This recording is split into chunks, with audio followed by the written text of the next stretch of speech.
जय गुरु जी। शिव पुराण तीसरा अध्याय विद्युत ब्राह्मण की कथा।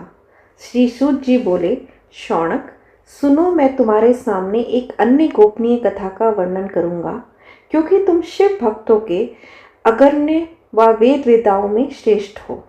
समुद्र के निकटवर्ती प्रदेश में वाशफल नामक गांव है, जहां वैदिक धर्म से विमुख महापापी मनुष्य रहते हैं। वे सभी दुष्ट हैं एवं उनका मन दूषित विषय भोगों में ही लगा रहता है। वे देवताओं एवं भाग्य पर विश्वास नहीं करते। वह सभी कुटिल वृत्ति वाले हैं, किसानी करते हैं और विभिन्न प्रकार के अस्त्र शस्त्र रखते हैं।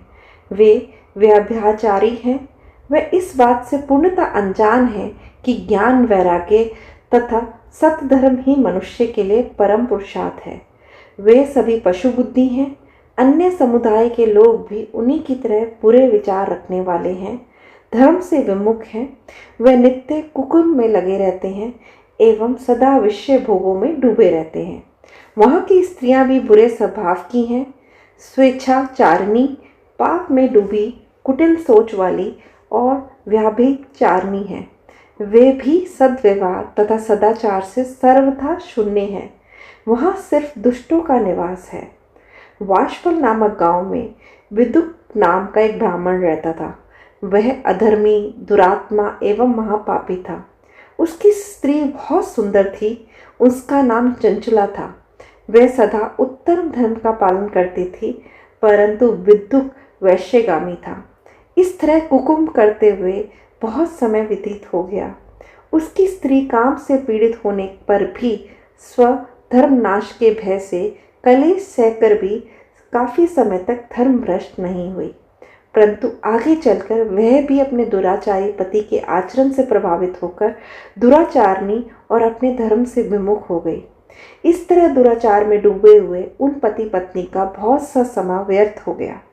वैश्यगामी, दूषित बुद्धि वाला वह दुष्ट ब्राह्मण विद्युत समय अनुसार मृत्यु को प्राप्त हो नरक में चला गया।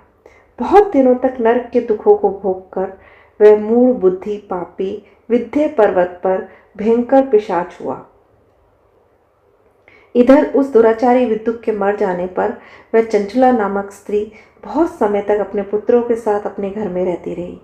पति की मृत्यु के बाद वह भी अपने धर्म से गिरकर पुरुषों का संग करने लगी थी।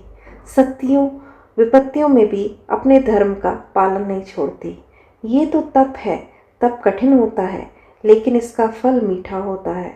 विषय इससे सत्य को नहीं जानता, इसलिए वह विषयों के विष फल का स्वाद लेते हुए भी भोग करता है। एक दिन देवयोग से किसी पुण्य पर्व के आने के पर भी वह अपने भाई बंधुओं के साथ गोकर्ण के क्षेत्र में गई। उसने तीर्थ के जल में स्नान किया एवं बंधुजनों के साथ यत्र तत्र घूमने लगी। घूमते घूमते वह एक देव मंदिर में गई। वहां उसने एक ब्राह्मण के मुख से भगवान शिव की परम पवित्र एवं मंगलकारी कथा सुनी।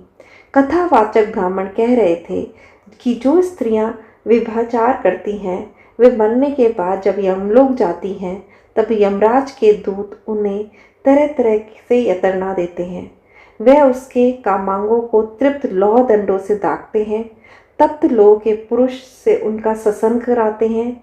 ये सारे दंड इतनी वेदना देने वाले होते हैं कि जीव पुकार पुकार कर कहता है कि अब वह ऐसा नहीं करेगा, लेकिन यमदूत उसे छोड़ने नहीं देते। कर्मों का फल तो सभी को भोगना पड़ता है। देव, ऋषि, मनुष्य सभी इसी से बंधे हुए हैं। ब्राह्मण के मुख से वैराग्य बढ़ाने वाली कथा सुनकर चंचला भय से व्याकुल हो गई। कथा समाप्त होने पर सभी लोग वहां से चले गए। तब कथा वाचने वाले ब्राह्मण देवता से चंचला ने कहा, हे ब्राह्मण, धर्म को ना जानने के कारण मेरे द्वारा बहुत बड़ा दुराचार हुआ है।